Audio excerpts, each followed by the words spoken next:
क्या है, बौद्ध धर्म की शिक्षा। इससे पहले हमने क्या देखा था, जैन धर्म की शिक्षा देखा था। तो दोनों क्या है, मिलता जुलता है। दोनों को हम सभी सामान्यता क्या कर देते हैं, कई बार मिक्स कर देते हैं, गलत कर डालते हैं।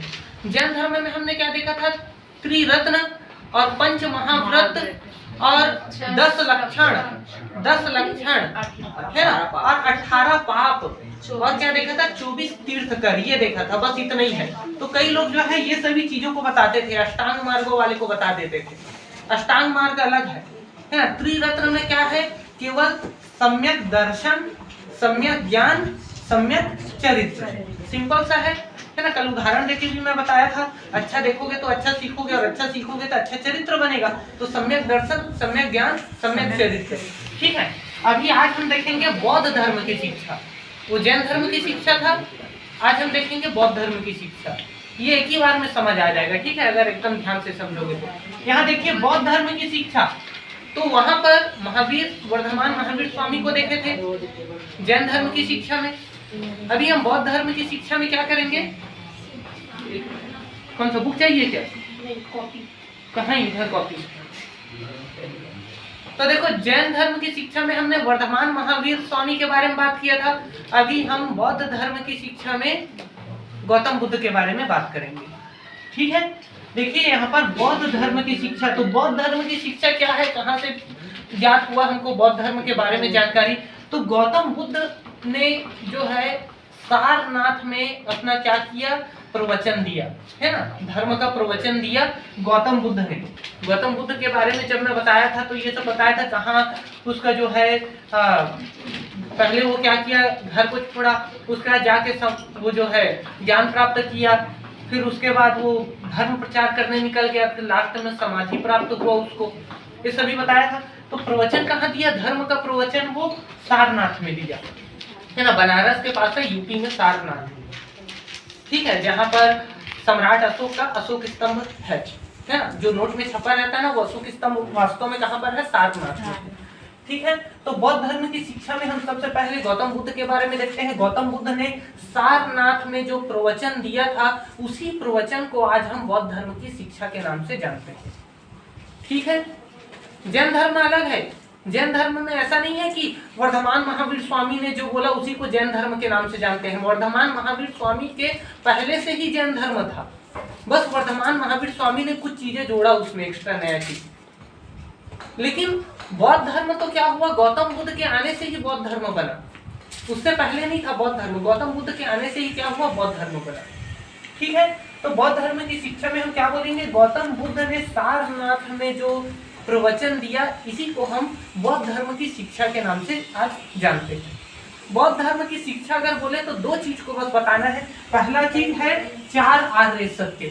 4 आर्य सत्य क्या है, पहला है जीवन दुखी दुख है, दूसरा है दुख का कारण तृष्णा है, मतलब इच्छा है, तुम जितना इच्छा करोगे उतना दुख होगा। तीसरा है इच्छा से मुक्त हो जाओ, दुख से मुक्ति मिल जाएगी। लेकिन भाई इच्छा से मुक्ति कैसे हो सकती है, तो इच्छा से मुक्ति ऐसे आसानी से नहीं हो सकती है। जैसे हमारा ये मोबाइल है ना, हमारी इच्छा है कि हम दिन भर मोबाइल चलाते रहते हैं। हम एक दिन सोचते हैं अरे यार मोबाइल बहुत टाइम वेस्ट हो रहा है, मोबाइल रख देता हूँ, पढ़ाई करता हूँ। कर पाओगे क्या, नहीं कर पाओगे, क्योंकि इच्छा से मुक्त होना इतना आसान नहीं है। अगर इतना आसान होता तो ये 4 आर्य सत्य में गौतम बुद्ध इसको क्यों बोलता, अगर सामान्य चीज होता तो। डिफिकल्ट चीज है ना, इसी कारण बोला ये। तो इच्छा से मुक्ति कैसे मिलेगी, तो इच्छा से मुक्ति पाने के लिए आपको अष्टांग मार्ग को अपनाना पड़ेगा, अष्टांग मार्ग। अब ये अष्टांग मार्ग क्या है, ये हमारा दूसरा टॉपिक है ना। अष्टांग मार्ग क्या है, तो अष्टांग मार्ग है हमारा क्या, सम्यक व्यायाम, सम्यक संकल्प, सम्यक वाक, सम्यक कर्म, सम्यक आजीवन, सम्यक दृष्टि, सम्यक स्मृति और सम्यक समाधि। सबके सामने सम्यक जोड़ना है, मैं सीधा सीधा लिख दिया। 8 को ये आपको याद रखना है। अगर पेपर में आ गया बौद्ध धर्म के अष्टांग मार्ग को समझाइए, तो ये 8 को आपको लिखना पड़ेगा। अभी देखो इसको याद कर लो, लेकिन बाद में क्या हो जाएगा, भूल भी जाओगे तुम लोग इसको, तो मैं इसको भी याद करा देता हूँ तुमको, ठीक है।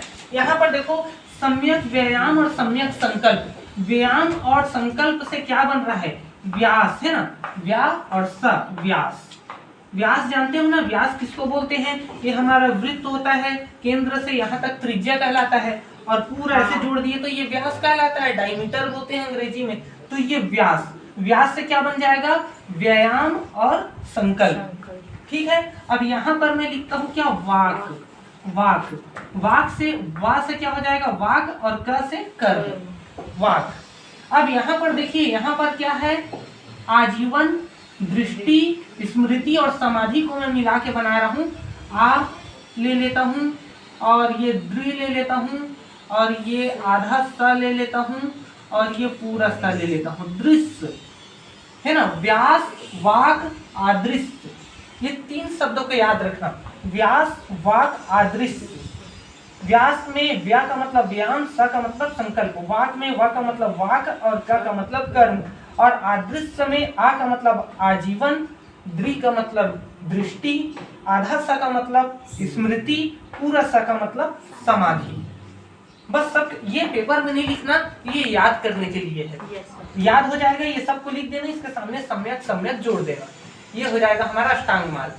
ध्यान दीजिए एक बार फिर से, बौद्ध धर्म की शिक्षा को समझाइए। एक बार सीधा एकदम स्पीड से देख लेते हैं ना, अभी समझते हुए देखे हैं, अब स्पीड से देख लेते हैं। बौद्ध धर्म की शिक्षा को समझाइए।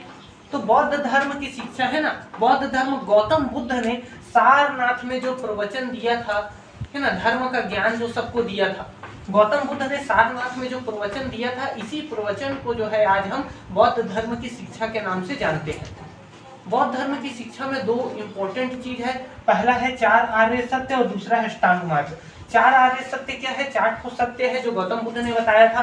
पहला है जीवन में दुख ही दुख है, दूसरा है दुख का कारण इच्छा है, तीसरा है इच्छा से मुक्त हो जाओ दुख से मुक्त हो जाओगे, इच्छा से मुक्ति पाकर ही दुख से मुक्ति मिलेगी।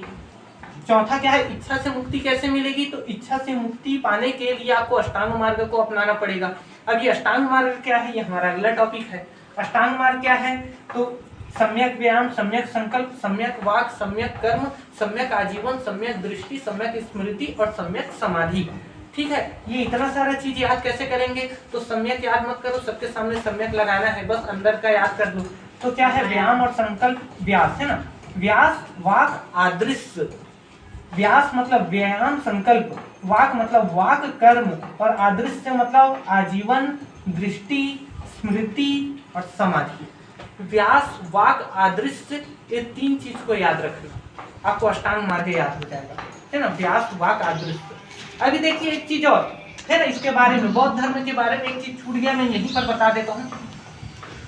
बौद्ध धर्म का एक ग्रंथ भी प्राप्त हुआ है ना, बौद्ध धर्म का एक ग्रंथ भी प्राप्त हुआ है जो पाली भाषा में लिखा गया है, और उस ग्रंथ का नाम है त्रिपिटक, है ना, त्रिपिटक, त्रिपिटक। त्रि का मतलब होता है 3 और पिटक का मतलब होता है टोकरी, तो 3 टोकरी, त्रिपिटक का मतलब है 3 टोकरी। तो इसका ये जो 3 टोकरी है ना, इसमें जो पहला टोकरी है, मतलब पहला जो ग्रंथ है, पहला जो किताब है, उसमें गौतम बुद्ध की शिक्षाओं का वर्णन है। दूसरा जो टोकरी है, मतलब दूसरा जो हमारा ग्रंथ है, इसमें एक बौद्ध सन्यासी को, है ना, एक बौद्ध सन्यासी जब मठ में रहने के लिए जाता है, सारा संसार का त्याग करके जब वो मठ में रहने के लिए जाता है ना, वैराग्य धारण करने के लिए, तो उसको कैसा बिहेवियर करना चाहिए, उसको कैसा दिन भर आचरण करना चाहिए, इसका वर्णन है। और तीसरा जो टोकरी है, मतलब तीसरा जो हमारा बौद्ध का जो ग्रंथ है, उसमें गौतम बुद्ध ने जो शिक्षा दी थी, इसको दार्शनिक रूप में बताया है कि उसका मतलब क्या होता है, क्योंकि बड़े लोग बड़ी बड़ी बातें करते हैं जो हमारे समझ में नहीं आता, तो उसको हमारे समझ में ऐसे टाइप से दार्शनिक रूप में क्या किया गया है, उसका वर्णन किया गया है। त्रिपिटक मतलब 3 टोकरी। तो पहली टोकरी का नाम क्या है, सुत्त पिटक, है ना, सुत्त पिटक। दूसरी टोकरी का नाम क्या है, विनय पिटक, विनय। और तीसरी टोकरी का नाम क्या है, अभिधम्म पिटक, अभिधम्म। तो सुत्त पिटक, विनय पिटक, अभिधम्म पिटक, ये त्रिपिटक के अंतर्गत एक ग्रंथ है। इस ग्रंथ के अंदर 3 तो छोटा छोटा ग्रंथ है ना। त्रिपिटक का मतलब होता है 3 टोकरियां, है ना, ज्ञान की 3 टोकरियां है। ठीक है, तो इसको भी ध्यान रखना, ये पाली भाषा में लिखा हुआ है, बौद्ध धर्म का ग्रंथ है ये। जैन धर्म में डाल देना, जैन धर्म में त्रिरत्न है, त्रिपिटक नहीं है, इसमें त्रिपिटक है। मिलता जुलता है ना, एकदम मिक्स कर दोगे नहीं, तो इसी कारण मैं इसको बताया। ठीक है, चलिए।